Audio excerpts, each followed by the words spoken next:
Operating from Karwar on the west coast, the heart of Vikramaditya's potency will be a formidable unit positioned just north in Goa.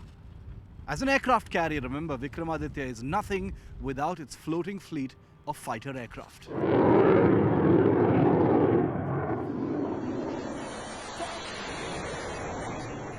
In June 2012, the first of many jet fighters blasted off the modified deck of Vikramaditya. The first of 42 missions that would demonstrate the aircraft carrier for its spectacular new role.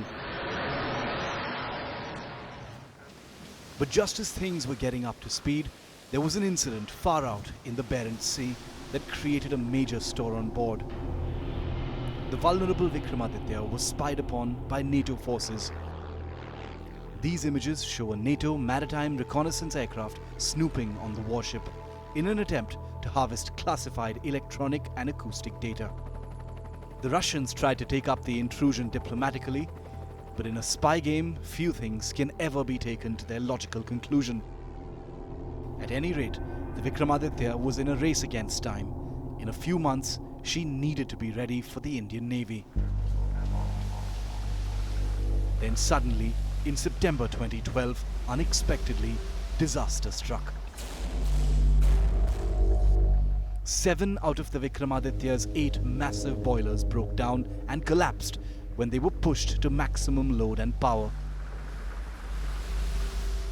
It was a body blow to a project that had finally begun to turn the corner, and it meant that the ship had to limp back to its dock, not just for repairs, but an entirely new insulation system to withstand the enormous heat of the boilers. For the Navy, this was dreadful news. It meant at least another year's delay. It took 8 agonizing months for the necessary repairs and modifications. With no luxury of time, and given that the boiler unit on board the ship is fully sealed, the Navy approved the use of asbestos cardboard for the insulation of the steel casing housing the boilers, a difficult choice given the known harmful effects of the material. Things rapidly picked up pace after that, when the ship was sent out to sea again for what both sides hoped would be her final trials. Thankfully, they were.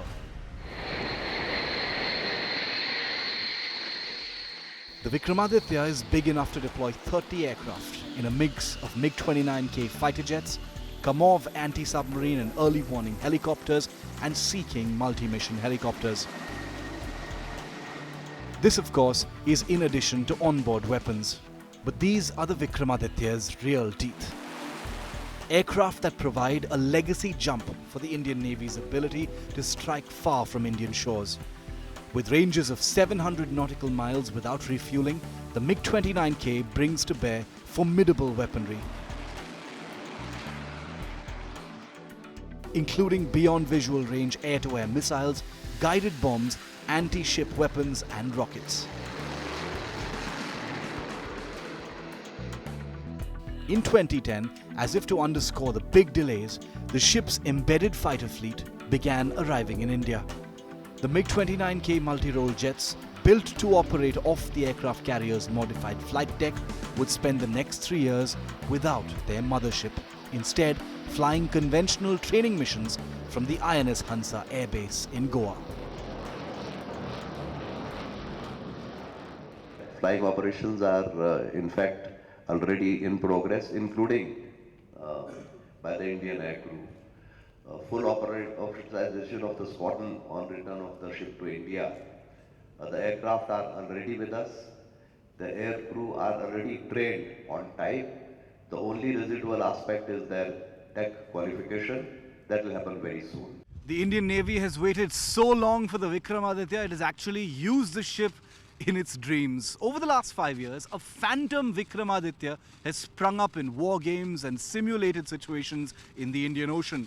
With the real ship now flying with an Indian flag, the Indian Navy cannot wait to open her up in the Indian Ocean. In the Indian Navy today, there's a sense of disbelief that the long wait for Vikramaditya is finally over. After 2 decades, the anxiety, suspense, and generous amounts of pain abruptly at an end.